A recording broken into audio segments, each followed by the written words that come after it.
These people were loved ones of serial killers. From 2022, this brave nurse stopped the man who may have been America's most prolific serial killer. He murdered people right in front of me. Amy Lochran worked alongside Charles Cullen for a year and a half at a hospital in New Jersey. They became close friends. She never suspected anything until police confidentially showed her evidence that he was injecting patients with legal doses of drugs. The medications he used were brutal medications, for instance, that are paralytics, that you cannot speak, you cannot breathe, you cannot fight back, you cannot blink. You can hear everything that's happening. Investigators asked Amy to use her friendship with Cullen to get him to confess, she told Jim Murray. Did you actually wear a wire to help get him to confess? I did. They suspected Cullen's murderous crime spree began in the late 1980s. Netflix turned Nurse Amy's story into a movie, The Good Nurse. Jessica Chastain plays Amy. Eddie Redmayne plays the serial killer. What do you need me to do? Tell the truth. Charles Cullen pleaded guilty to murdering 29 people. How many people do you suspect he actually murdered? It's well into the hundreds of how many people he not only tried to kill, but probably did murder, around 400. So how did this monster evade justice for so long? Amy Lochran says Cullen moved from hospital to hospital, maintaining his cover as a caring nurse. For much of her life, Sierra Barter had suspicions that her family history held a monstrous secret. One of her relatives might have been a serial killer. Here's the reality. Somebody's grandpa was the serial killer. Was it mine? I don't know. But somebody's grandpa was. Her mission to find answers about her step-grandfather was the topic of the documentary series The Truth About Jim, streaming on Max. What I'm trying to understand is who was Jim? Started out as normal seeming relationship, and it just kept getting more bizarre. Jim Mordecai was a well-respected high school teacher in Northern California. But to his family, he was a predator with an alleged history of sexual and physical violence against women and girls. He either was the most charming man you were ever going to meet, or he was your worst nightmare. While Sierra tried to uncover who Jim Mordecai was, clues led her to believe he may have been the notorious Zodiac killer. Zodiac had a stocky, athletic build. Jim was very stocky, very athletic. The shoe print they found was a 10.5. Jim wore size 10.5. The Zodiac killer was never caught. He claimed responsibility for over 30 murders in Northern California in the late 1960s. The similarities that Sierra was able to find between Jim and the Zodiac killer were locations. They often went to the same place. Director Skye Borgman says that Sierra's journey ultimately leads to some closure for her family. First and foremost, it's about generational trauma and how 3 generations of women are dealing with generational trauma and how they all feel that Jim could have done more than what they know he did. Joseph James DeAngelo Jr. is known to the world as the Golden State Killer.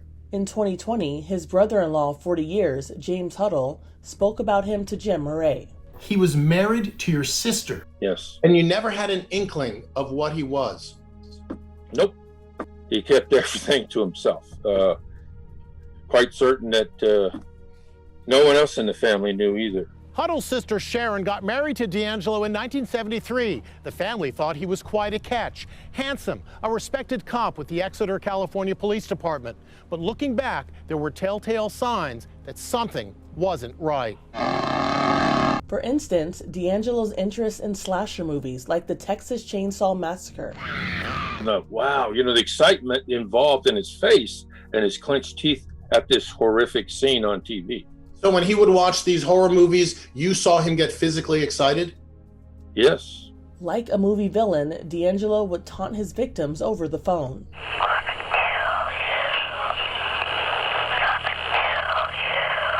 DeAngelo has 3 daughters from his marriage to Huddle's sister. They lost their father in a way. They really did. I mean, he changed from this wonderful dad to them to this horrible person. DeAngelo confessed to 13 killings and almost 50 rapes. There were so many victims and their families, authorities had to conduct the hearing in a ballroom. He is the real-life version of Hannibal Lecter. The detail just made me just cringe all the more and feel the sorrow I felt for those victims. There's so many. Huddle wrote a book, Killers Keep Secrets, in which he lays bare his family's shock at learning the truth about the monster in their midst. I became outraged at what he had done. Sure. And even more outraged last night when I reviewed the hearing. DeAngelo's former fiancée spoke out as well. I got out of it, but to be engaged to him ever is a regret I'll always have. Bonnie Caldwell was engaged to Joseph DeAngelo in the early 1970s at 18. He was my first long-term relationship. I didn't have dating experience. It started off very lighthearted. Jim Murray has more. But Bonnie broke off the engagement when she found out how scary DeAngelo could be. He did not take the rejection well. He actually tried to abduct her at gunpoint so he could take her to Nevada and force her to marry him. He said, "Get dressed, we're going to Reno, we're going to get married tonight." Now I know that he's more than capable of using a gun to kill someone. DeAngelo's hatred of Bonnie was unmistakable when he launched his monstrous 13-year-long crime spree. One of the victims says DeAngelo repeatedly sped out "I hate you, Bonnie" as he raped her. Take your mask off. In court, 50 years after she broke up with him, Bonnie refilled her face. She wasn't allowed to speak since she was technically not a victim of DeAngelo's crimes. Her friend, DeAngelo rape survivor Jane Carlson Sandler, spoke on her behalf. Even a gun pointed at her face could not make her choose you. I don't think the man has a soul. In 2017, this woman had no idea that the man she was having an affair with was one of America's most notorious serial killers. There was always something that sat uneasy with me about him, and I just really couldn't put my finger on it. Holly Yudi is still coming to terms with the terrifying trail of death left by the man she was in love with for 10 years, Todd Kohlhepp. He was arrested in 2016 after a woman he kidnapped was found chained by the neck inside of a storage container on his property. We're going to get you out of there, okay? It was just disgusting. I mean, it was sickening. He gave me a lot of attention, and he made me feel like I was important. Holly met Kohlhepp in 2006 and started an affair. She never suspected that he had already murdered 4 people. Holly actually loaned Kohlhepp the money to buy the container. Megan Alexander has more. Kohlhepp told Holly that he needed the container to store supplies. He had it delivered here to this remote property he owned. 95 acres of mostly dense forest, miles from civilization. He put shelving in it and stocked it with canned food and cases of water.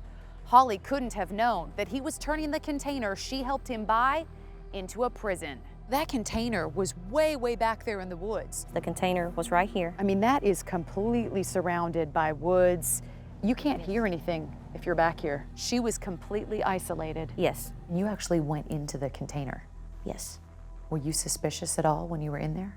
No, it was simply storage. It was all storage. Did you ever notice anything, the way he was arranging it, about what it was going to be used for in the future? No. When cops rescued Kayla Brown in the storage container, she told him what Kohlhepp had done to her boyfriend, Charlie Carver.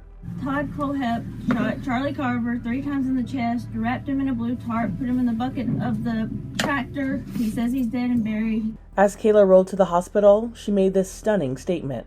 Some girl named Holly, he's supposedly planning to kill him. My mouth fell open. The first time I heard it, I stopped and I rewinded and I listened to it again. Some girl named Holly, he's supposedly planning to kill him. And yes, she did just say my name. She just said my name. It's overwhelming looking at it and trying to put myself in Kayla's shoes. I know I wouldn't have survived. I know I wouldn't have. The notorious serial killer known as BTK is this woman's father. I had to cut him off. It hurts. I love my dad. I don't know that other person.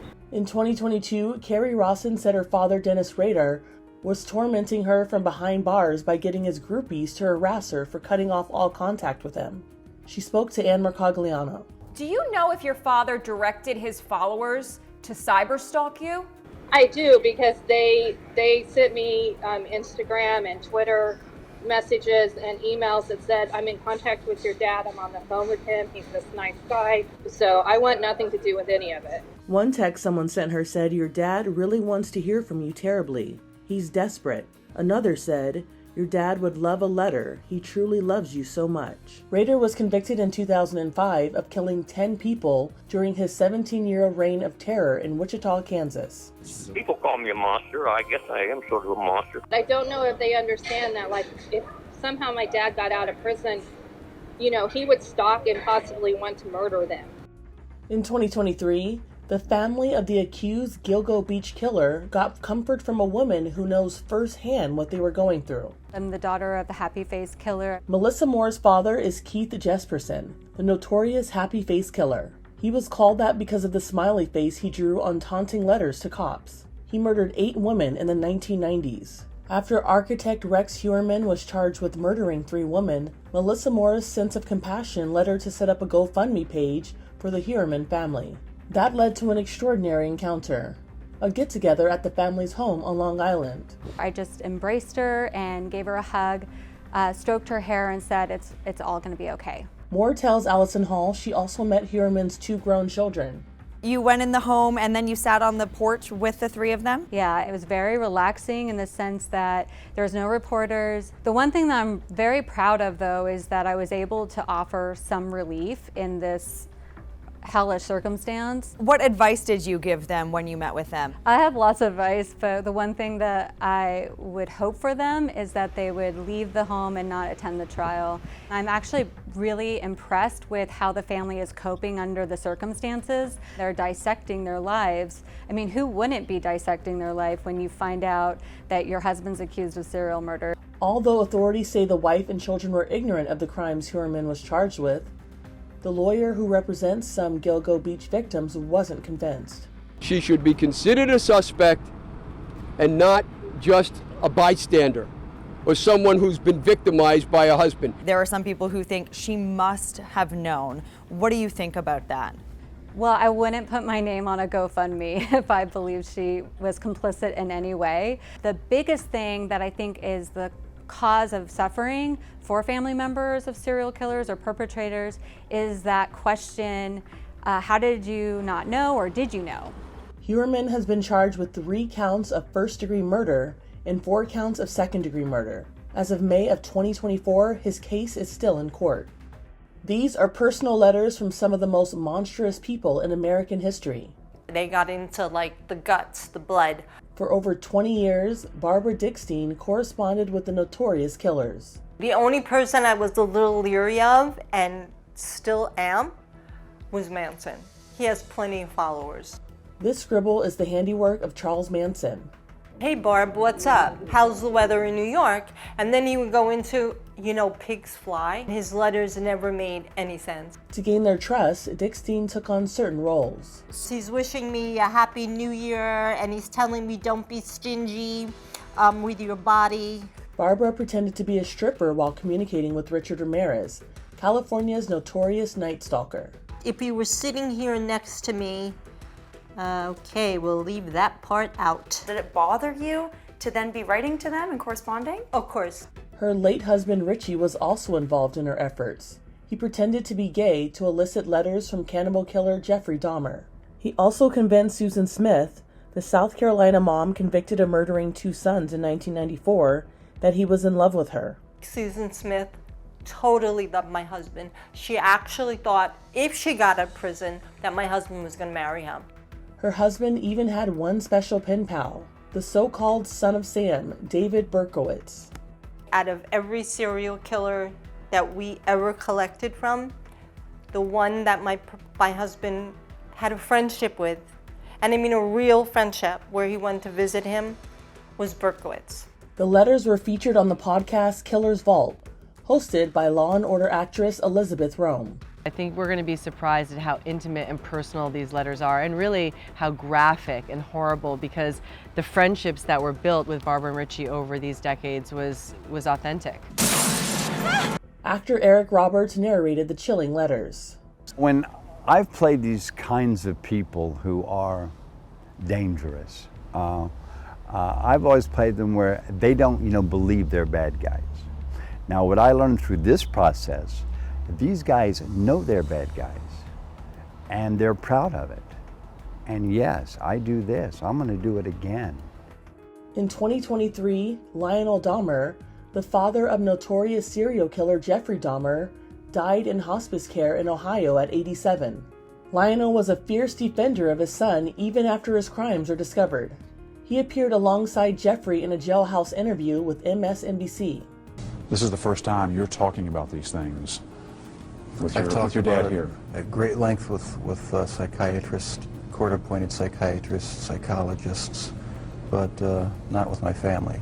We learned everything at the trial and in the confessions and that sort of thing after the fact.